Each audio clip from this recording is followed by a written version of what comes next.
Hello my learner, good evening, welcome to the class. This is Nehu academy. आज की इस video में हम डिस्कस करेंगे लॉजिकल रीजनिंग का थर्ड पार्ट। लास्ट वीडियो में हमने आर्ग्यूमेंट का स्ट्रक्चर डिस्कस किया था एंड कैटेगोरिकल प्रोपोजिशन का स्ट्रक्चर डिस्कस किया था। आज की इस वीडियो में हम उसके आगे के टॉपिक डिस्कस करेंगे।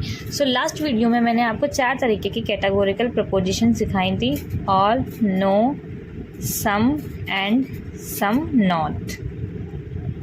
ठीक है, मैंने बताया था कि ऑल को ए बोला जाता है, नो को ई बोला जाता है, आई को सम बोला जाता है और ओ को सम नॉट बोला जाता है। देखो, कोई भी हम जब प्रोपोजिशन लिखते हैं जैसे कि ऑल, ए, आर, बी, तो उसके 4 पार्ट होते हैं। कैसे? जिसके बारे में बात हो रही है। जैसे यहाँ पर ए के बारे में बात हो रही है तो ए यहाँ पर है सब्जेक्ट, ठीक, सब्जेक्ट। और बी जो सब्जेक्ट की विशेषता बता रहा है उसे बोलते हैं प्रेडिकेट। सब्जेक्ट को प्रेडिकेट को जो जोड़ता है, जैसे यहाँ पर आर सब्जेक्ट को प्रेडिकेट को जोड़ रहा है, उसे बोलते हैं कॉपुला। और ऑल को बोलेंगे क्वांटिफायर, जो क्या बता रहा है, क्वांटिटी बता रहा है कि सारे के सारे ए बी हैं। तो ए क्या है, क्वांटिफायर है। तो ऑल, ए, आर, बी, इसके 4 पार्ट हैं। ऑल क्वांटिफायर, ए सब्जेक्ट जिसके बारे में बात हो रही है, आर कॉपुला जो सब्जेक्ट को प्रेडिकेट को जोड़ रहा है, और बी प्रेडिकेट है जो सब्जेक्ट की विशेषता बता रहा है। इसी तरीके से अगर मैं लिख दूँ नो, ए, आर, बी, तो ए जो है जिसके बारे में बात हो रही है ये है सब्जेक्ट, बी है यहाँ पर प्रेडिकेट जो कि सब्जेक्ट की विशेषता बता रहा है, आर है कॉपुला जो सब्जेक्ट को और प्रेडिकेट को आपस में जोड़ रहा है, और नो क्या है, क्वांटिफायर, क्वांटिफायर जो कि क्वांटिटी बता रहा है। तो एक प्रोपोजिशन के 4 पार्ट्स होते हैं: quantifier, subject, copula and predicate.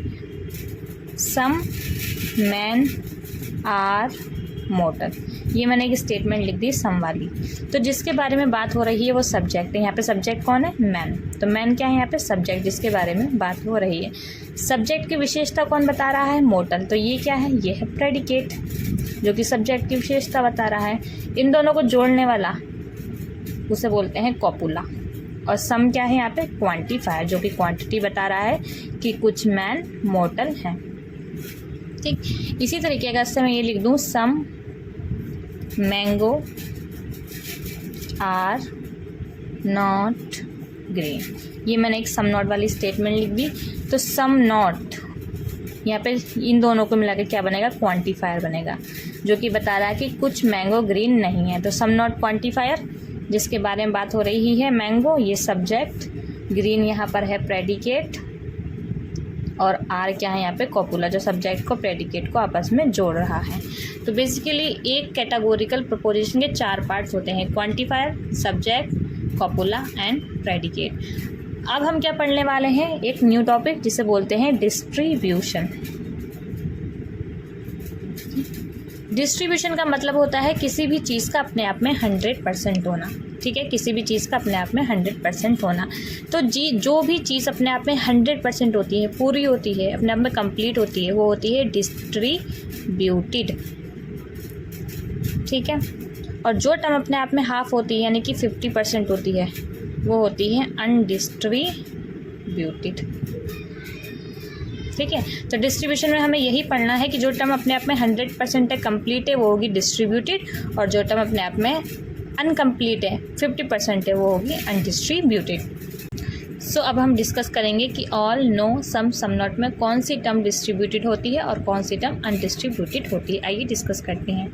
सबसे पहले हम पढ़ते हैं ऑल वाला केस।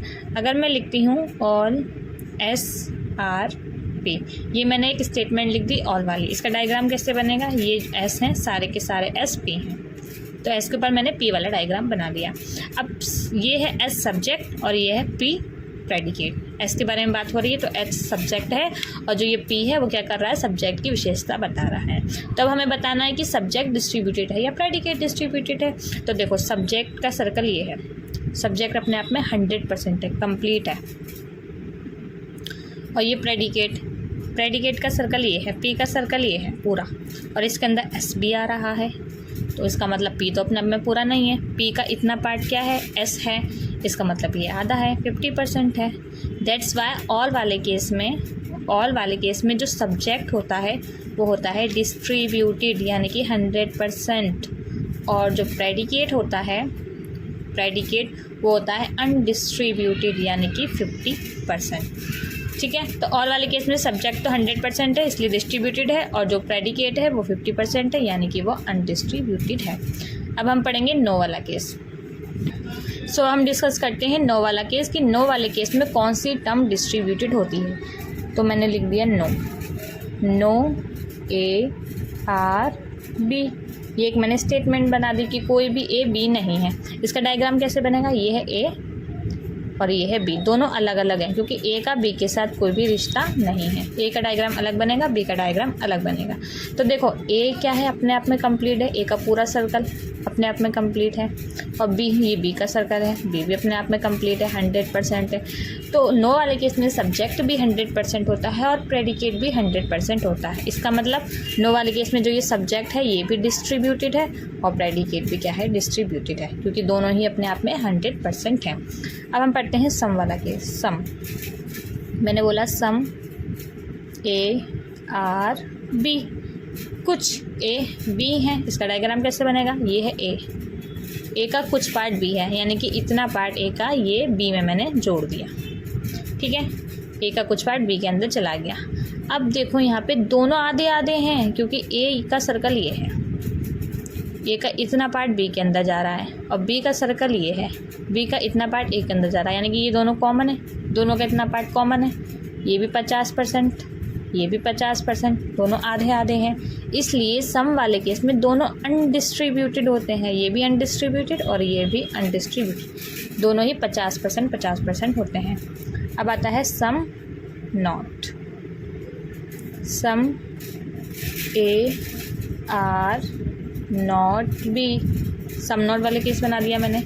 सम ए, ये है ए का सम पार्ट, इतना पार्ट बी नहीं है, तो इतने पार्ट के साथ ए के इतने पार्ट के साथ बी का कोई भी रिश्ता नहीं है। तो देखो बी का सर्कल ये है अपने आप में फुल कंप्लीट, बी अपने आप में कंप्लीट है, 100% है, बट ए तो आधा है, 50% है, क्योंकि ए का इतना पार्ट बी नहीं है बट इतना तो हो सकता है, तो ये तो आधा है। इसलिए इस सम नॉट वाले केस में जो सब्जेक्ट होता है वो होता है अनडिस्ट्रीब्यूटेड और जो प्रेडिकेट होता है वो होता है डिस्ट्रीब्यूटेड यानी कि 100%, ये है 50%। ठीक है, तो हमें डिस्ट्रीब्यूशन में यही ध्यान में रखना है कि कौन सी टर्म अपने आप में कंप्लीट है, कौन सी टर्म अपने आप में 100% है। जो टर्म अपने आप में 100% होगी वो डिस्ट्रीब्यूटेड होगी, जो अनकम्प्लीट होगी यानी कि 50% होगी वो अनडिस्ट्रीब्यूटेड होगी। तो अब हम इसका एक चार्ट बना लेते हैं। All, no, some and some not. यहाँ पे मैं लिख देती हूँ सब्जेक्ट और यहाँ पे मैं लिख देती हूँ प्रेडिकेट। ऑल वाले केस में सब्जेक्ट होता है डिस्ट्रीब्यूटेड यानी कि 100%, प्रेडिकेट होता है अनडिस्ट्रीब्यूटेड यानी कि 50%। नो वाले केस में दोनों ही डिस्ट्रीब्यूटेड होते हैं, डिस्ट्रीब्यूटेड यानी कि ये भी 100%, ये भी 100%। सम वाले केस में दोनों अनडिस्ट्रीब्यूटेड होते हैं, ये भी अनडिस्ट्रीब्यूटेड, ये भी अनडिस्ट्रीब्यूटेड यानी कि ये भी 50%, ये भी 50%। और सम नॉट वाले केस में सब्जेक्ट अनडिस्ट्रीब्यूटेड होता है यानी कि 50% और प्रेडिकेट डिस्ट्रीब्यूटेड होता है यानी कि 100%। ठीक है, आई होप गाइज आपको डिस्ट्रीब्यूशन वाला टॉपिक अच्छे से समझ में आ गया होगा। अगर आपको कोई प्रॉब्लम है इस टॉपिक में तो आप मुझे कमेंट बॉक्स में कमेंट कर सकते हैं एंड अपनी क्वेश्चन को सॉल्व कर सकते हैं। सो आज की वीडियो में इतना ही, मिलते हैं नेक्स्ट वीडियो में। अगर आपको मेरी वीडियो पसंद आती है तो मेरे चैनल को लाइक एंड सब्सक्राइब करें। Thank you.